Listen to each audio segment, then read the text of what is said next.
¿Qué tal? Buenas tardes.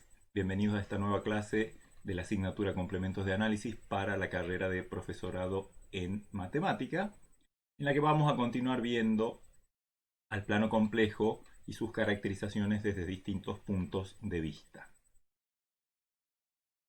Como recordarán, clases anteriores hemos visto varias cosas asociadas al conjunto de los números complejos. En particular, en la última clase hemos terminado recordando lo que era un conjunto compacto, viendo algunos ejemplos, estableciendo un par de propiedades de conjuntos numéricos que no hacían precisamente a los números complejos o a los conjuntos compactos, pero que son dos propiedades fundamentales que nos van a permitir desarrollar nuestra teoría que vamos a hacer en esta clase. Nos proponemos caracterizar de otras maneras, aparte de la definición, caracterizar de otras maneras a los conjuntos que son compactos y luego estudiar diversas de sus propiedades que nos van a servir en las clases posteriores, particularmente en la teoría de funciones, en la teoría de la continuidad y en la teoría de la integración de funciones de variable compleja. Así que empezamos con eso. La primera de esas caracterizaciones, al principio les puede parecer un poquito extraña, pero con un poco de práctica, por supuesto que nos vamos a habituar. Y tiene que ver con la idea, como dice el título de esta diapositiva, de los cubrimientos por abiertos. Si yo tengo un subconjunto del plano y una familia de conjuntos del plano, donde cada elemento de esa familia sea un abierto, o sea, esta familia es una familia de conjuntos, es un conjunto de conjuntos, ¿sí? Supongamos que cada uno de esos conjuntos sea un abierto. Y supongamos que la unión de todos esos abiertos contiene a E. En ese caso, la familia esa de conjuntos abiertos que unidos contiene a E se llama un cubrimiento por abiertos para E. Cubrimiento porque cubre, contiene en el sentido que a lo mejor uno de estos conjuntos individualmente no contiene a E, pero entre todos llegan, la unión de todos llega a cubrir, a tapar, digamos, a contener a E. Y es cubrimiento por abiertos porque cada uno de los elementos de la familia es un abierto. O sea que cada punto de E está en por lo menos uno de los abiertos. Eso es lo que dice esta condición. Veamos un ejemplo. Los complejos de la forma parte imaginaria 0, parte real 1 sobre k, con k un entero positivo, o sea, el 1, el 1 medio, el 1 tercio, etc. Familia de índices, los enteros positivos. Y que cada A sub k sea el entorno de radio 1 sobre 2 por k más 1, alrededor de 1 sobre k. Ya vamos a ver un dibujito de esto más adelante. Pero ustedes se dan cuenta, estoy pensando en un conjunto cuyos elementos son de la forma 1 sobre k con k entero positivo y abiertos de la forma entornos con centro justamente en cada uno de los puntos que hay en E. Observarán ustedes el radio del entorno, tiene una expresión un poquito, no digamos complicada, pero cuando k crece, este radio se hace cada vez más chiquito. Bueno, el conjunto se dan cuenta que es 1 para k igual a 1, para k igual a 2, un medio, un tercio, un cuarto, un quinto, y bueno, y es una sucesión, digamos, una familia de puntos que se van aproximando arbitrariamente cerca del 0 sin llegar jamás a tocar a 0. 0 no está en E. Ocurre que cualquier punto de E es el centro de uno de los entornos que forman la familia de los azúcares. Así que cada punto de E está en al menos uno de los entornos, con lo cual E está contenido en la unión de todos estos azúcares. Por lo tanto, esta familia, la familia de todos los entornos de radio así alrededor de 1 sobre K, conforme K es un entero positivo, es un cubrimiento para este conjunto E. Cada elemento de E está en al menos uno de los entornos. Y nos preguntamos, bueno, perfecto, acá hay una cantidad infinita de conjuntos en este ejemplo que, digamos, hay una cantidad infinita de conjuntos que unidos contienen a E.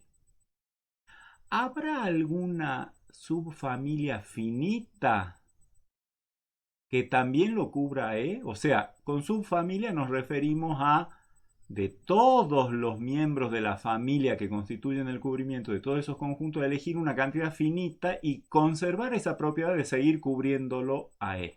O sea, existe un subconjunto del conjunto de índices que sea finito y que si yo uno los elementos, los conjuntos de la familia que corresponden a esa familia finita de índices, los sigo cubriendo a E. Más o menos acá me dicen, si yo tengo una familia infinita que tapa a E, ¿puedo dentro de esos conjuntos infinitos elegir unos cuantos, lo cual quiere decir una cantidad finita? Puede ser grande, pero finita, que también lo contenga E.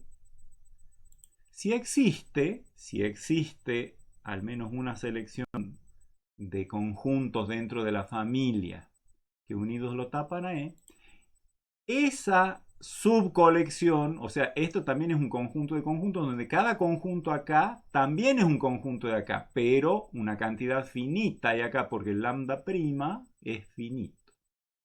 Entonces, esa familia finita se llama un subcubrimiento finito del cubrimiento original A sub K, con K en lambda, para E.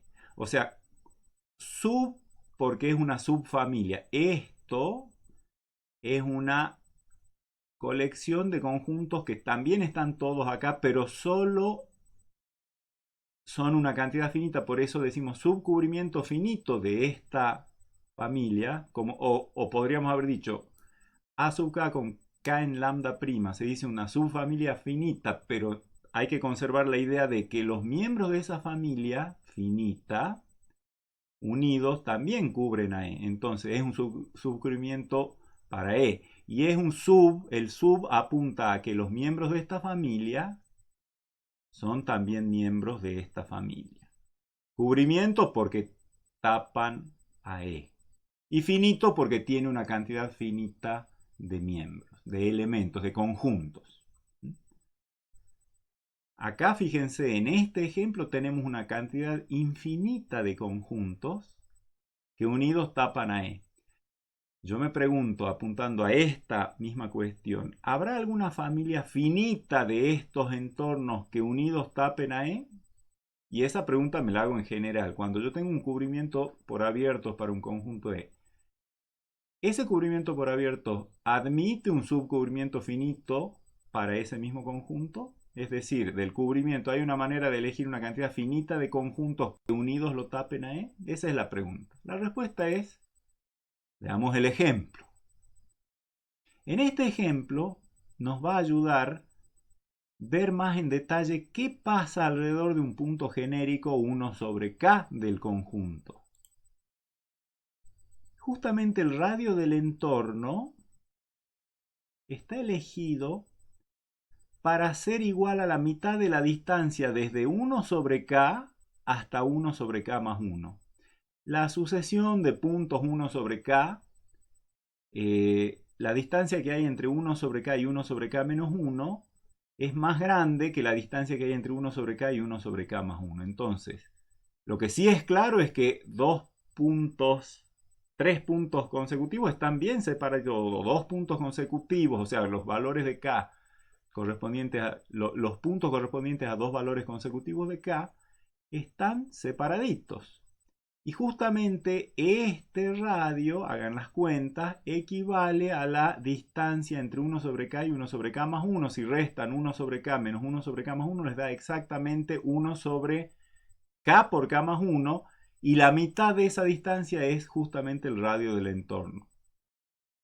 No sé si llegan a ver entonces que un A sub k, el A sub k, que es el entorno del radio 1 sobre k alrededor de, perdón, el entorno del radio 1 sobre 2 por k más 1, que es esta distancia, que es la mitad de esta hasta acá, alrededor de 1 sobre k, contiene nada más que un punto de E, que es 1 sobre k. ¿Sí? O sea, todos los puntos de K, de E, perdón, son aislados. Entonces uno puede trazar algún radio de entorno que lo contenga justamente, únicamente al centro del entorno, que es un punto de E. Con esa elección, ¿qué tenemos? Si cada uno de los miembros de esta familia de los A sub K contiene un solo punto de E, si yo tomo una cantidad finita de miembros de esa familia, ¿puedo cubrir a E? No, porque E tiene infinitos puntos, así que E jamás va a estar contenido en una unión finita de abiertos de esta forma. O sea que la respuesta a la pregunta es: no siempre existe. No siempre un cubrimiento por abiertos para un conjunto admite un subcubrimiento finito. En este caso no hay forma, reitero, de elegir un lambda prima finito de lambda y que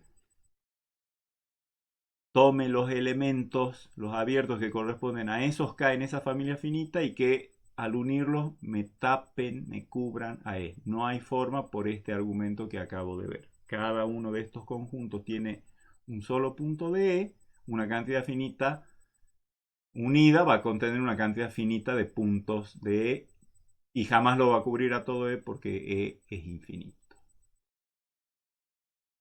A pesar de que esto parece extraño, que no veníamos hablando de compactos y ahora me vienen con los cubrimientos y qué es esta porquería, podrían llegar a decir ustedes, pero no es, no es para nada desconectado con la idea que les acabo de transmitir. Es una teoría muy interesante la que liga a los cubrimientos por abiertos, los subcubrimientos y los compactos.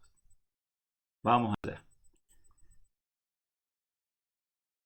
Primero vamos a demostrar que si yo tomo un rectángulo cualquiera, caracterizado por extremo izquierdo la recta que pasa por la recta vertical por A, extremo derecho la recta vertical por B, A y B números reales, obviamente A menor o igual que B, y a extremo inferior la recta horizontal que pasa por C, y a extremo superior la recta horizontal que pasa por D. Ya vamos a ver un dibujito de esto. Eso va a ser un rectángulo relleno, ¿no es cierto? Borde más interior. Le llamamos R0. Cualquier cubrimiento por abiertos para ese rectángulo admite subcubrimiento finito. O sea, en el ejemplo de la diapositiva anterior, dábamos un ejemplo de un conjunto en el que dábamos un cubrimiento por abiertos que no admitía subcubrimiento finito.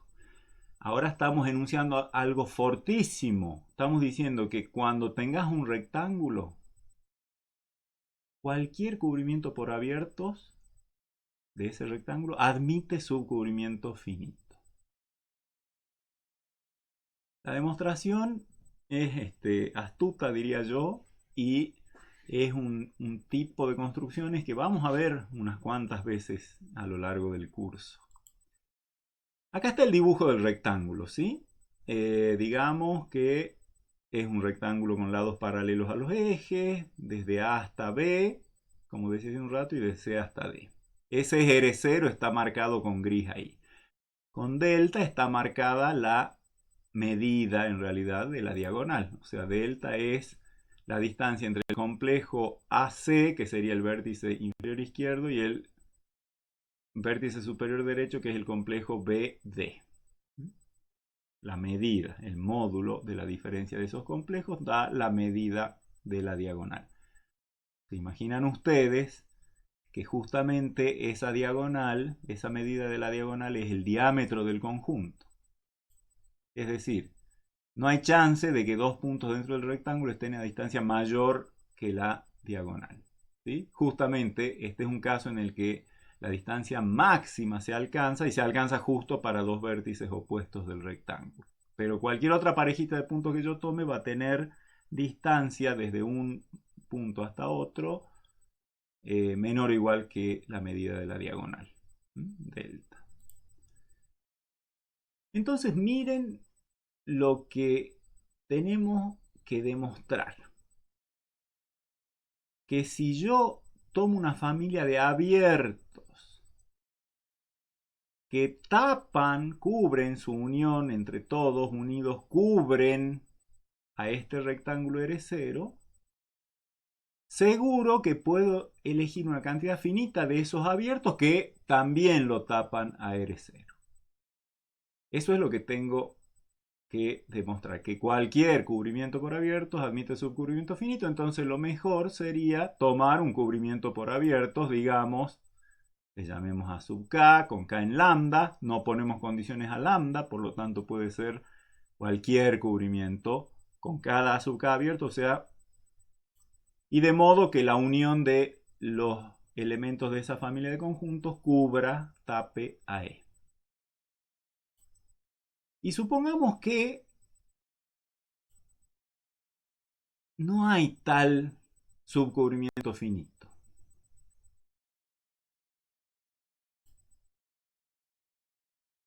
Entonces, quiere decir que para cualquier selección de conjuntos, cualquier selección finita de conjuntos que yo haga, ¿cómo hago una selección? Acá tengo los conjuntos indizados por K con K moviéndose en lambda. Si yo quiero elegir una cantidad finita, como veíamos hace un rato, tomamos un subconjunto de la familia de índices que sea finito y hago acá variar en esa familia finita. Entonces,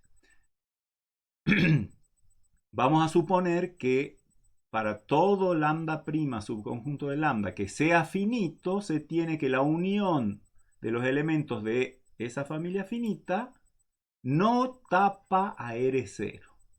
O sea, vamos a suponer en otras palabras que este cubrimiento que yo he tomado genérico por abiertos no admite subcubrimiento finito. O sea, no hay una forma de elegir una cantidad finita de estos.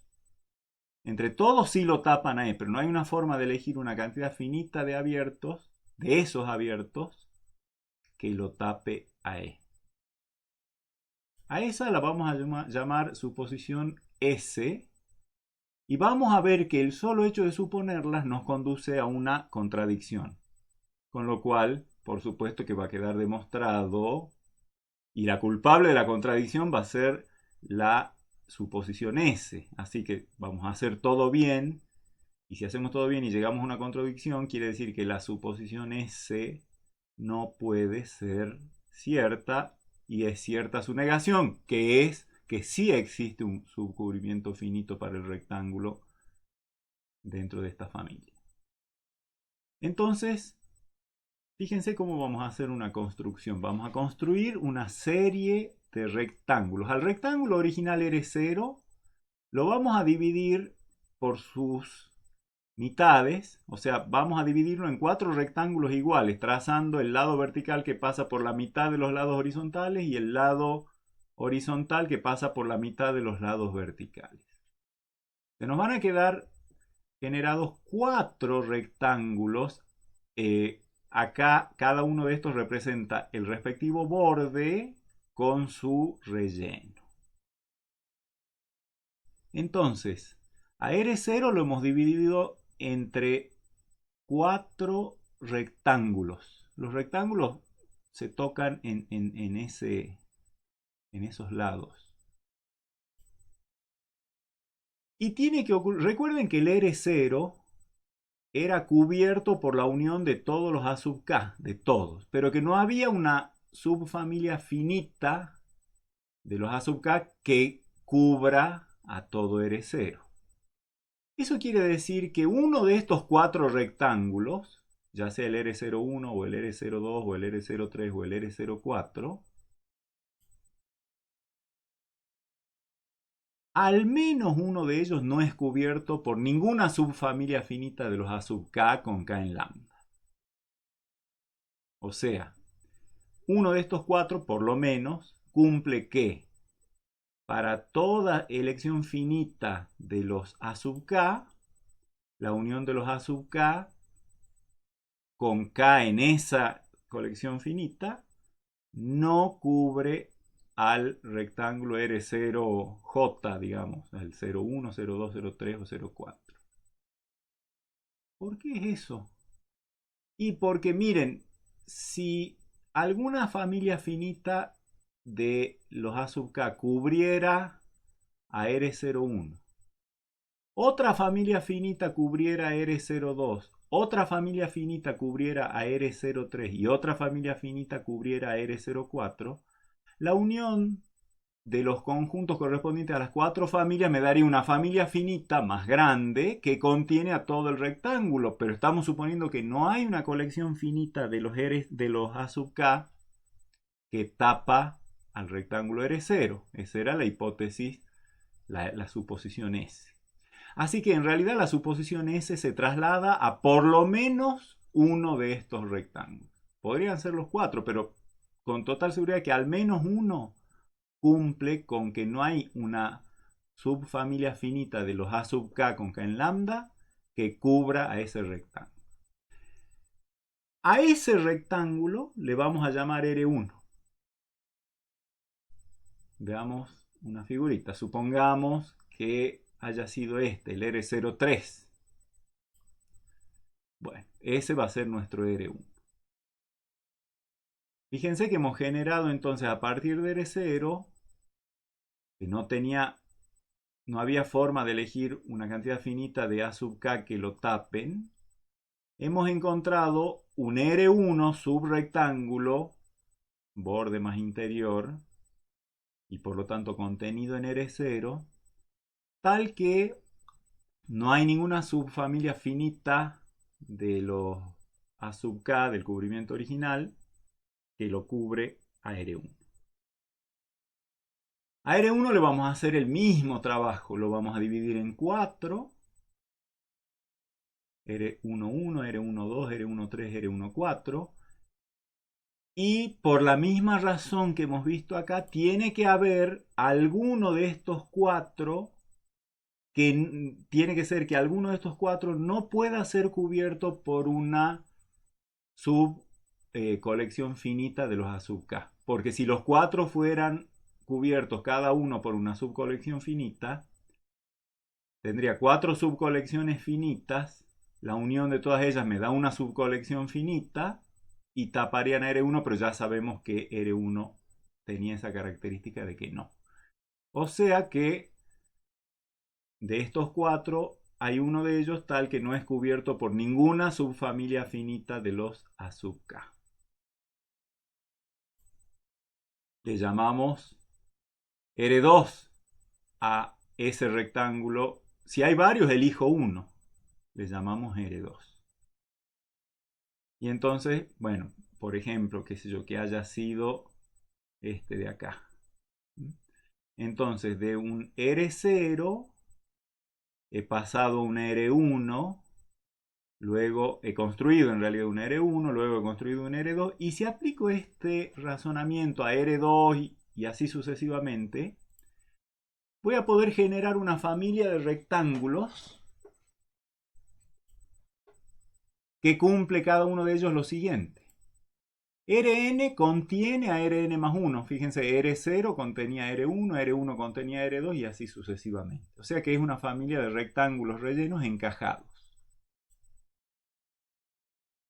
Con la propiedad de que, porque así lo hemos ido eligiendo en cada paso, no hay familia finita de la familia original de abiertos que cubrían a R0. No había una forma de elegir una cantidad finita de ellos que cubra esa cantidad finita a cada uno de estos rectángulos, al Rn. Y por otro lado, la diagonal de Rn, fíjense, la diagonal de R0 era delta. La diagonal de R1 va a ser delta sobre 2 porque es un rectángulo que tiene la mitad de los lados, o sea, los lados miden la mitad que los de R0, así que entonces la diagonal es delta sobre 2 para R1. Para R2, de nuevo se divide por 2 la diagonal, por lo tanto delta sobre 2 al cuadrado, y en general para el enésimo rectángulo la diagonal va a ser delta sobre 2 a la n. O sea, a la diagonal delta del rectángulo R0 original la dividimos por 2 a la n y eso me da la diagonal del enésimo rectángulo. Y lo mismo que veíamos para el rectángulo original, el hecho de que la diagonal de un rectángulo sea delta sobre 2 a la n quiere decir que la máxima distancia posible en el rectángulo es menor o igual que la diagonal, o sea que delta sobre 2 a la n. Así que por esta condición de tener rectángulos rellenos encajados, una cantidad infinita, numerable, tantas como números naturales, y por el resultado que hemos demostrado en una de las diapositivas previas, existe, o sea, la intersección de los rectángulos es no vacía, por lo tanto tiene al menos un elemento que le vamos a llamar Z estrella. Existe un complejo que le vamos a llamar Z estrella que está en todos los rectángulos, ¿sí? La intersección es no vacía, ese es el resultado de una diapositiva que hemos visto hace poquito, así que se la tienen que acordar en esta misma clase. Así que hay un punto, al menos un punto que está en todos los rectángulos. En particular está en el más grande, en el R0. ¿Está en todos? Bueno, R0 es uno de ellos, así que más vale que Z estrella está en R0. Y R0 está, recuerden que hemos tomado los A sub k con k en lambda eran un cubrimiento por abiertos para R0, así que la unión de los A sub k con k en lambda cubre a R0 y Z estrella pertenece a R0, por lo tanto Z estrella tiene que estar en alguno de los abiertos de la familia, de los A sub k con k en lambda. Así que puede estar en varios, pero por lo menos elijo uno, tengo garantía de que hay al menos uno y por lo tanto, y le llamo k estrella a ese índice, entonces Z estrella pertenece a A sub k estrella. Hay un miembro de la familia A sub k, que le llamamos A sub k estrella, y ese Z estrella que está en todos los rectángulos está en ese abierto A sub k estrella. Pero A sub k estrella es un abierto, porque recuerden que la familia de los A sub k era un cubrimiento por abiertos para R0, así que A sub k estrella es un abierto, y si Z estrella le pertenece, Z estrella es un punto interior, por lo tanto, por abierto, ¿no? Por la definición de abierto, así que tiene que haber un radio de entorno alrededor de Z estrella, tal que todo el entorno esté contenido en el abierto A sub k estrella, definición de abierto, y del hecho de que Z estrella es uno de sus puntos, y por lo tanto es un punto interior. Ahora yo voy a elegir un natural n mayúscula suficientemente grande como para que 2 a la menos n por delta sea menor que r. Delta es la diagonal del rectángulo, así que va a ser mayor que 0, y 2 a la menos n es una cosa que conforme n se toma cada vez más grande, se hace 2 a la menos n cada vez más chiquito, y al estar multiplicado por esta constante delta se hace tan chiquita, tan parecida a 0 como uno quiera, en particular más chiquita que el radio r positivo que tiene ese entorno.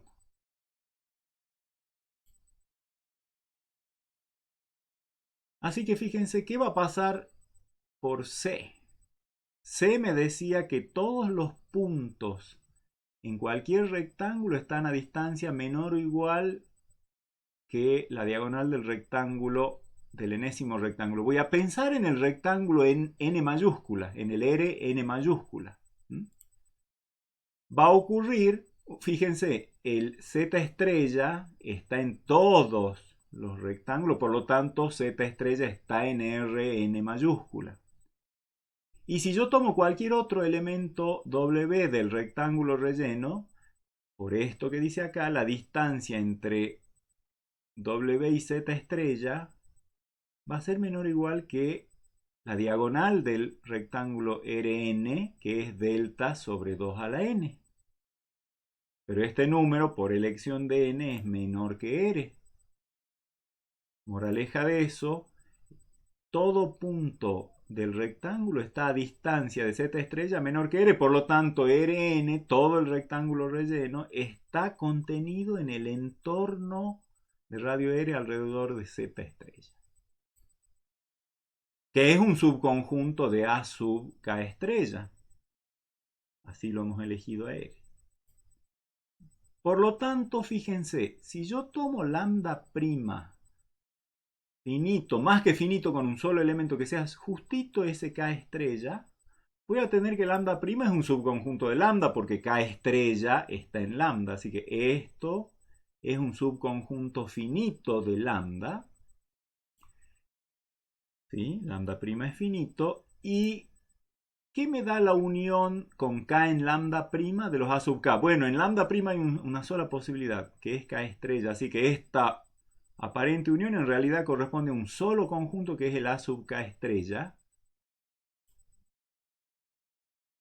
Y A sub K estrella contiene a Rn. Pero ¿cómo? No era que Rn, o sea, todos los rectángulos, en particular el Rn este, no había forma de elegir una cantidad finita de A sub K que me lo cubran a Rn. Bueno, acá estamos viendo que sí es posible. O sea, de hecho, eligiendo un solo conjunto de los A sub K, tapo a Rn. Eso, por supuesto, hemos hecho todo bien y por lo tanto hemos llegado a una contradicción a la B, a la condición B, que me decía que ningún rectángulo podía ser cubierto con una cantidad finita de los A sub K. Entonces, ¿esa contradicción de dónde proviene? De la suposición S que hicimos. Entonces, la suposición S está mal y su negación está bien. O sea, se cumple que cualquier rectángulo con su relleno, dado cualquier cubrimiento por abiertos, para ese rectángulo, tiene ese cubrimiento un subcubrimiento finito para el rectángulo.